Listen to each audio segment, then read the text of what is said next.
রাত্র 10টার সময় রাস্তা দিয়ে হাঁটার একা একা অধিকার রাখেন, একটা মেয়েও রাস্তা দিয়ে একা একা যাওয়ার অধিকার রাখেন।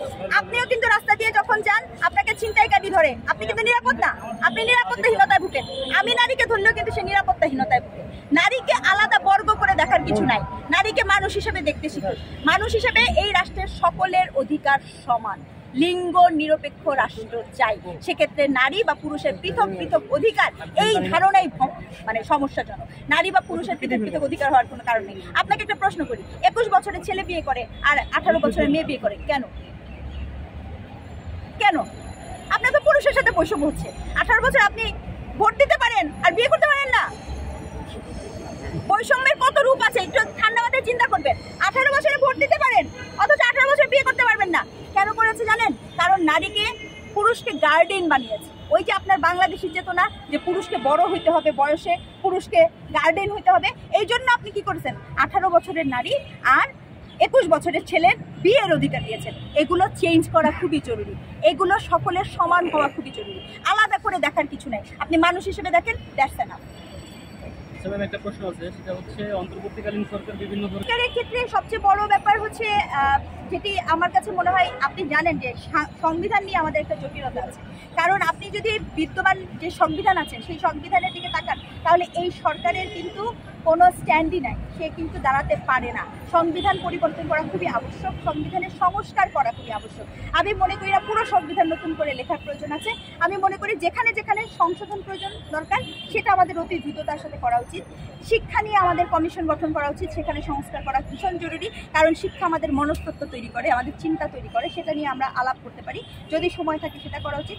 খুবই গুরুত্বপূর্ণভাবে সংস্কার। আপনাদের মিডিয়াকে বলতে চাই, আপনাদের মিডিয়ার একটি নীতিমালা তৈরি করা খুবই জরুরি, যে এখানে যখনই কোনো শাসক পক্ষ আসবে সে কতটুকু ইন্টারভেন করার ক্ষমতা রাখবে। এইটা যদি আপনারা না ঠিক করতে পারেন এই দফায়, তাহলে আপনারা পুনরায় আগের দফায় ফেরত যাবেন। কারণ প্রত্যেকটা মিডিয়ার, আপনি কি চান যে এই সরকারের আমলে আপনার চাকরিটা থাকুক আর ওই সরকারের আমলে চাকরিটা থাকুক না, নাকি আপনি একটা নিরাপদ নিশ্চিত জীবন চান? আপনাকে প্রশ্ন করতে শিখতে হবে।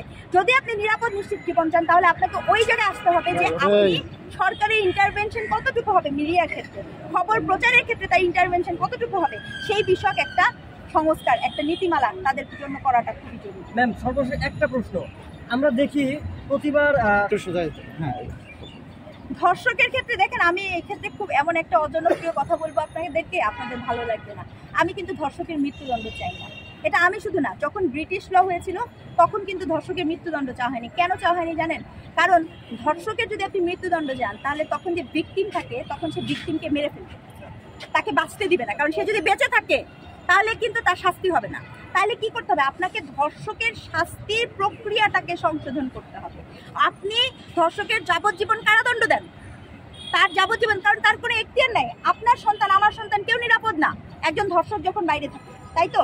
তাহলে আপনি তাকে কারাদণ্ড দেন, তাকে যাবজ্জীবন দেন, একটা সময় দেন যাতে সে সেখানে থাকে, সেটা বরঞ্চ অনেক বেশি সলিউশন। ধর্ষক হওয়ার পরে যিনি আমাদের যে প্রক্রিয়া, আমাদের প্রক্রিয়াতে কী আছে? আপনার মেডিকেল করতে হবে, খুব তাড়াতাড়ি মেডিকেল করতে হবে।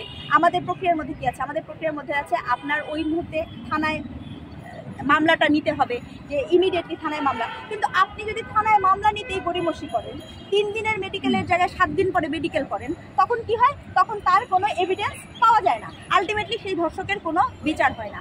আমি যেটা বলবো যে ধর্ষণের শাস্তি যাবজ্জীবন করে ধর্ষকের শাস্তি দ্রুত বিচার ট্রাইব্যুনালে নিয়ে আসা উচিত। অর্থাৎ কোনো ধর্ষকের শাস্তি 40 দিনের মধ্যে আপনাকে সম্পর্কে করে ফেলতে হবে। আপনি 40 ডেজের মধ্যে ধর্ষকের শাস্তি কনফার্ম করেন, দেখবেন ধর্ষকের ধর্ষণ এমনি। কিছুদিন আগে আমরা দেখতে পেয়েছি সাবেক প্রধানমন্ত্রী শেখ হাসিনার একটা ফোনালাপ ফাঁস হয়েছে, যেখানে তিনি বলেছেন যে আমি আশেপাশে আছি, হুট করে যে কোনো সময় ঢুকে পড়বো। এই বিষয়টাকে আসলে কিভাবে দেখেন? না দেখেন, এটা আমার কাছে খুবই বিরক্তিদায়ক। কারণ আমি তখনও বলছি, এখনো বলছি, আমার কথার কোনো পরিবর্তন হবে না। আপনি ফোনে আড়ি পাতবেন, ফোন ফাঁস করবেন আর সেটা প্রকাশ করবেন, এটা মিডিয়ার জন্য আনৈতিক, এটা অনৈতিক।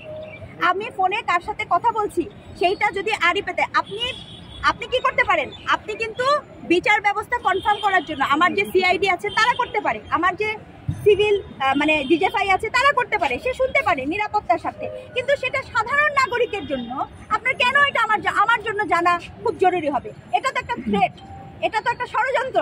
এটা বলে আমি আপনাকে ভয় দেখাচ্ছি। আমি কিন্তু যে কোনো সময় চলে আসব। আর চলে এসে আমি কতদিন আগে দেখেছি আমেরিকায় বসে আওয়ামী লীগের এক নেতা বলছেন যে আওয়ামী লীগ ক্ষমতায় আসার সাথে সাথে সবার প্রথমে সে বিপ্লবীদের বিচার করবে। তার মানে এটা কি? এটা একটা আরেকটার সাথে কানেক্টেড। আমি স্ট্রংলি মনে করি, দেখেন আমি পিএইচডি করেছিলাম নিউজিল্যান্ড থেকে। আপনাদের মনে আছে ক্রাইস্টচার্চ ম্যাসাকার, মসজিদে ম্যাসাকার হয়েছিল, তখন নিউজিল্যান্ডের প্রেসিডেন্ট ছিল জেসিন্ডা তখন কি বলেছিল? জেসিন্ডা তখন বলেছিল এটা একটা টেররিস্ট অ্যাটাক। সে কিন্তু তার বিচার করছিল, কিন্তু সে সবার প্রথমে যে কাজটা করছে ওই যেই ম্যাস কিলিং, সেটা কেউ ওই দেশের কোনো নাগরিক, কোনো মিডিয়া এভাবে দেখাতে পারবে না। কেন দেখাতে পারবে না? এটা ওই দেশের মানুষের মধ্যে ভীতি তৈরি করবে, মানুষের মধ্যে ভয় তৈরি করবে। আপনি ইনফরমেশন দেন যে আমি শাস্তি দিচ্ছি, পেনালেই হচ্ছে, যাদের জানা দরকার সে জানবে। জনগণের, সাধারণ মানুষের মধ্যে ভীতি সৃষ্টি করার কোনো মানেই হয় না। কাজে আমি স্পষ্টত মনে করি কারো ফোনে আড়ি পেতে সেইটাকে মিডিয়াতে ছড়িয়ে দেওয়া অন্যায়, সেটাকে থামাতে হবে।